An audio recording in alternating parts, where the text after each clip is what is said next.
I think you all know that the European Union has been facing a succession of crises, especially what we could call the BTP effect. Brexit, Trump, and Putin has put Europe in a very kind of a difficult situation.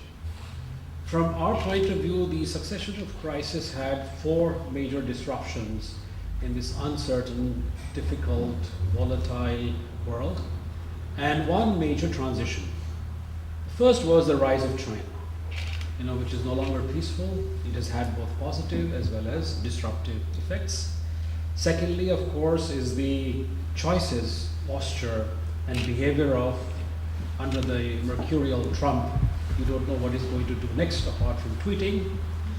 Thirdly, of course, is the challenge of terrorism, which has now acquired global, worldwide dimensions. And what has been of some concern is that market economies, which preach the virtues of free trade and globalization, they are actually now adopting non-market rules and mechanisms and policies. The transition in world affairs is the post-war liberal order in for a change? That is post-war, post-1945 institutions, its basic principles, are they being challenged? And the primary challenger is seen to be China, which is trying to create a new world order based on Chinese interests. Now, if you look at the refugee crisis, it seems to have created a new East-West divide. Some East Europeans call it a new iron curtain, a mental iron curtain has emerged between East and West Europe, where you have democratically elected right-wing governments, Eurosceptic parties, which are questioning the very ideals and essentials and principles on which the European Union itself was founded. And frankly speaking, leaders of European institutions declare their helplessness to do anything about it, because at the end of the day, these governments were elected through free and fair democratic elections. So there is a degree of helplessness on the part of EU institutions to remedy the situation. Now, Brexit, most Indians have found this rather baffling. How the hell could Britain ever imagine that, in this more difficult and unpredictable world, the Britishers could do better without the European Union than with it? So the decision to almost most Indians was very, very baffling. And cryptically, it was said that this divorce would be painful, prolonged, and messy, and Greater Britain would be reduced to Little England. That was the basic conclusion which most Indian observers drew from this. The other obvious feeling was that since you had the big three, France, Germany, and Britain, who were the movers and shakers within the European Union, that there would be a relatively greater influence of Germany. But some Indians, or I say many Indians, seem to have overestimated the leadership role that Germany could play. Some even earlier on went to the extent of saying that with Trump being so difficult as he is, that Angela Merkel could play the role of the leader of the free world. This was really far more optimistic. Though, of course, the Franco-German motor is not going to be like what it was in the older days, because you definitely have a sort of hamstrung Merkel, who is now, hopefully in March, will have another grand coalition. And don't forget that you have around 100 members of the alternate for democracy in the Bundestag, and they are very, very much anti-European and anti-European integration. There was also some degree of speculation that would Brexit mean the revival of the Commonwealth. This old colonial former colonies of Great Britain.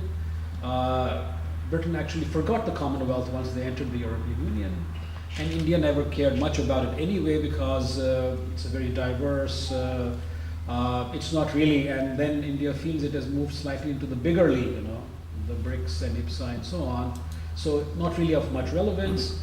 But there was some degree of, a couple of commentators did say that India could perhaps think of assuming leadership of the Commonwealth. And we had the CEO of the Commonwealth Summit in Delhi trying to sell the summit, which is going to take place though the Prime Minister will be attending, but I think there is no real felt desire to. What I think is clearly seen in India is that the fact that you have the EU in crisis reflects a backlash against globalization. The very virtues which the West, Europe included, idealized, preached to the rest of the world, now is backtracking. And the Europeans have inherent angst about the future, loss of control, and so what you see is that there is an inward-looking attitude, there is protectionism, there is this feeling of regaining control, and therefore, on Catalonia, our basic stand was that self-determination was something to be exercised during the period of decolonization. But self-determination or secession in independent states is something which should never be permitted or allowed, that whatever diversity or differences there are, that should be settled within the constitutional framework. What impact did these successive crises have on India-EU relations?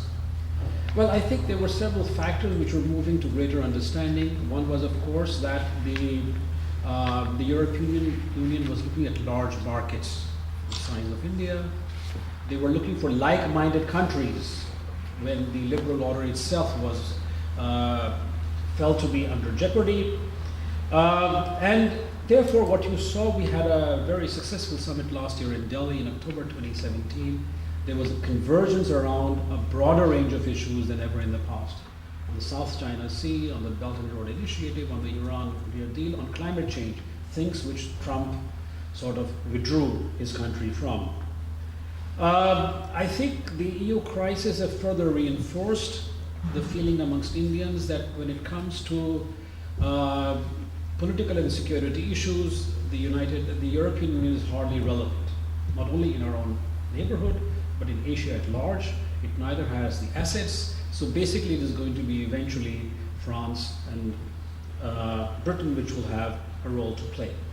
Now to conclude, I think the first thing which one should say is that though there is some economic improvement within the European Union in terms of growth rates, but the basic fundamental challenges which the European Union is confronting today are not going to go away so easily. They're going to persist and pester Europe for a considerable long period of time. At a time when Eurosceptics seem to believe that the European project itself is under attack, being severely questioned by Eurosceptic publics and politicians, I think we should, as EU believers, basically believe EU will survive. And the traditional logic of the European Union has been that whenever the EU has been in successive crisis, it has emerged stronger. And finally, what we have seen a new change is that in view of these changes, the European Union is going to come out with a new India strategy sometime later this year, which seeks to tap the vast untapped potential of the relationship. But whether, like the previous two communications, the one in 1997 and the strategic partnership communication of 2004, whether this will be another wish list or whether more creative, innovative ways are found to tap the potential.